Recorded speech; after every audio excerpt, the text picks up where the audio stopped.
Good morning, dear children. As you can see on your screen, our topic for today is from your English Reader book, Poem 4, Chivvy. The meaning of the word chivvy is actually to nag, means to continuously urge someone to do something, often in an annoying way. So, before starting with the poem, let me give you a short introduction about the poet. This poem is written by Michael Vane Rawson. He was born in London on May 7, 1946. His occupation was children's novelist and also he was a poet. His nationality was British. So before starting with the poem, let me give you some key points so that you will understand what actually this poem is about. Usually, grown-ups, they have a habit of always instructing the child. They ask the child to do something or not to do something else.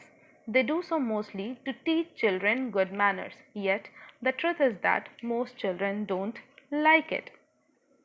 So here the poem says grown-ups say things like speak up, don't talk with your mouth full, don't stare, don't point, don't pick your nose.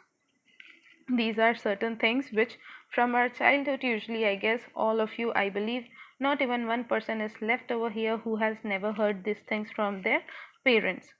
They also say sit up, say please, less noise, shut the door behind you, don't drag your feet, haven't you got your hanky, take your hands out of your pockets. Yes, these all things we also have heard of it because our parents, they do not want us to do all this sorts of things, but they want to teach us some good manners. Pull your socks up, stand up straight, say thank you, do not interrupt, no one thinks you are funny, take your elbows off the table. So these are some of the things which our elders, they usually say to us whenever we do something wrong. The poem Chivvy has been composed by the poet Michael Rosen, as I told you earlier.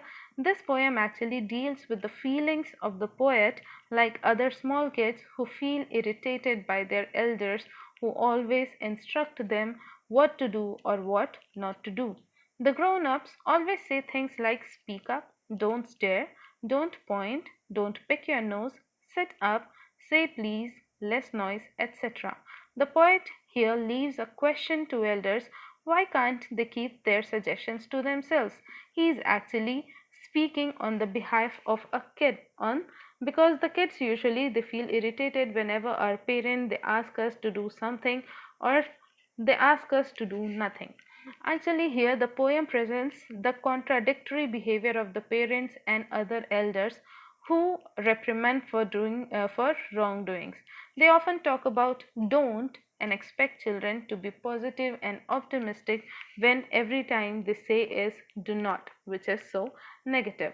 However, the norms of the society to make an individual more cultured and civilized often restrict the natural behavior and natural tendency of the children. So here the aim of the poet is not to preach but to check the rude behavior of adults while they always nag all the behavior, the natural behavior of a child. The poet here discusses the contrasting expectation and reality. Parents and other elders constantly nag about everything a child does. They talk of free expression but put conditions before it. For them, talking with youthful is a bad manner.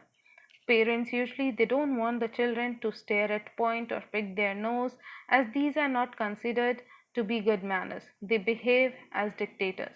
They decide how a child should sit, shut the door behind, not to drag feet, not to put hands in the pocket, not to interrupt, and not to take off elbows from the table. They want a child to exhibit or to show pleasing gestures like saying please, thank you, and practice sophisticated and gentle behavior. So, the poet also indicates when the young child has grown up but is incapable of taking the decision on his own, and the same adult who always had nagged and taken the decision for the child expects a child to take decision on his own. Actually, in the last two lines, the adults are asking here, if you see, can't you make your own mind up about anything? Here in the last two lines, the adults are asking the child to think himself and to be independent in taking decisions, which is unreasonable because they themselves did not allow the child or do not allow the child to take any decision. They always tell the child what to do or what not to do. So, their asking the child to make up his own mind is surely and definitely and purely unreasonable. But the one thing which I want to say here in the end is the grown up say such kind of things to their children not to irritate them but in order to teach them good manners, etiquettes, and how to behave in public.